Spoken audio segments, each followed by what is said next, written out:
Uh, well, speaking of stories that are not often told, and our stories, I want to ask you about your immigrant story.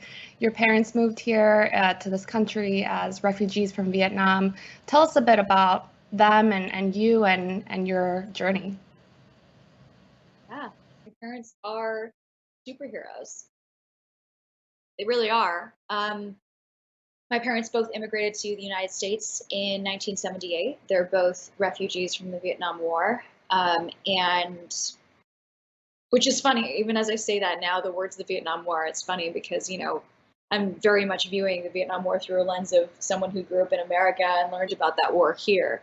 It's like not called the Vietnam War over there. Anyway, it's just a whole thing that I'm figuring out. My parents are amazing. They are immigrants who came to America with nothing. Um, they, I mean, I think they really just had the shirts on their backs, and they had to have sponsorships to come here. Um, they also both had younger siblings they had to take care of, and they were separated from their parents for, I think, both of them almost 2 decades.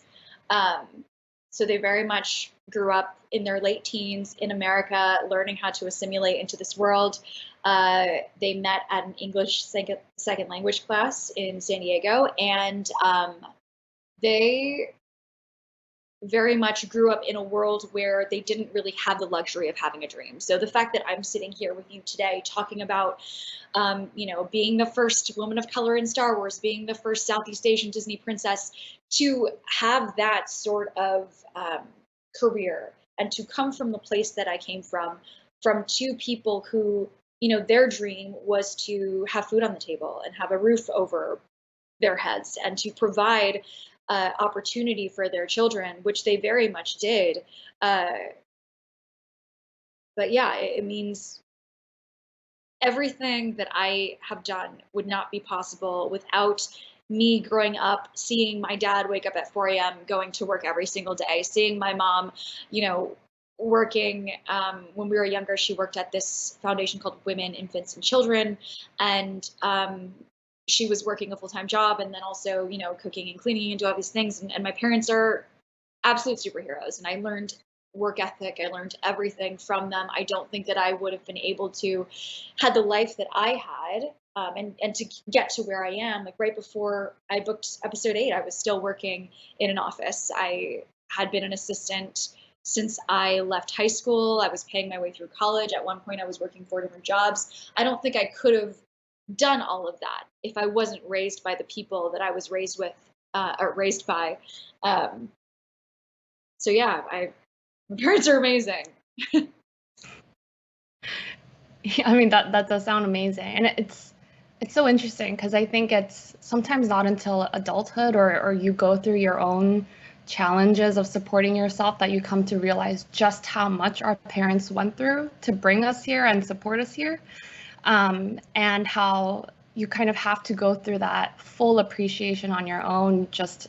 And by that time you're like, I finally kind of get it. It was a lot for you, Yeah. and thank you. You know. Oh my gosh, I was such a little a-hole kid. Like I remember being like, I can't imagine being my parents waking up to work, coming back, like picking me up from school, and then I get there and I'm like, I don't want spaghetti tonight. Like you just like don't you don't think about how hard it is to just pay the bills and to also take care of like little human beings who are ungrateful. Like it's I think exactly what you said. I think as a young person, your mind as your mind starts to expand and you start to really understand what it means to be an adult functioning in this world, in this society. I know for me, I think it was not until my early 20s that I really understood just how much sacrifice and blood, sweat, and tears, you know, my parents, yeah, they're everything to me. So tell me about the journey you went through, embracing that. I read that when you were 9 years old, you stopped speaking Vietnamese altogether because you were tired of hearing other kids mock you. And you've also spoken about your name, which is legally Kelly, a name that your parents gave you legally so that you don't have to go through that challenge of having your name mispronounced. But your real name, your Vietnamese name, is Loan. And later in life, you described that it felt like an erasure of culture. What was that reckoning for you like? Man, I mean, it's a reckoning that's still happening, right? I think that when you grow up in a world like the one we all grew up in, where, historically there has been one type of person in power and one type of person sort of heralded, I think my parents wanted me to very much, you know, be as easily digestible by that sort of um, by that audience, if that makes sense. They didn't want me ever to feel uncomfortable. Uh, they always, they always wanted. Gosh, this is such a hard thing to explain.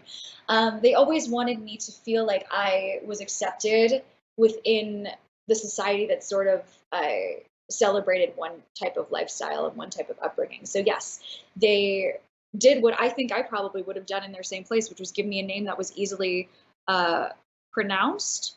Um, but I think what I didn't understand was that even that act, and what an act of love that is, to want your child to feel accepted.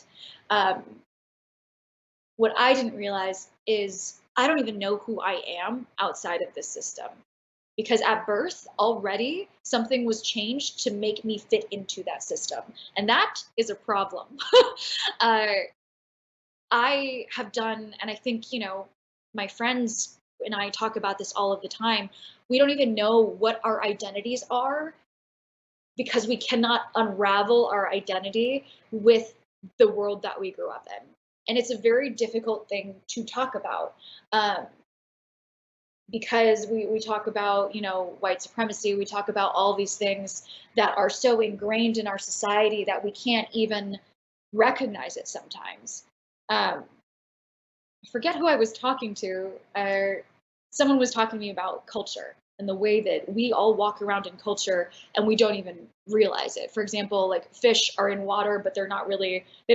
They probably don't think like, oh, like hey, like you're not aware that you're in water. That's just how you've always lived, if that makes sense. So that's kind of how we all have grown up in culture. And now there's this sort of the wonderful thing is I feel like there's this heightened awareness now. People have words like microaggression and gaslight, and these were not words that I grew up with. These were just, those were experiences that I had that I did not know how to define.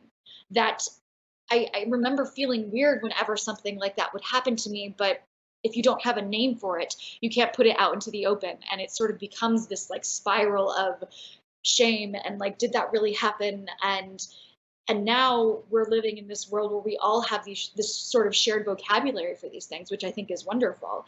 And I am continuing to try and dismantle the system with inside myself. Um, yeah.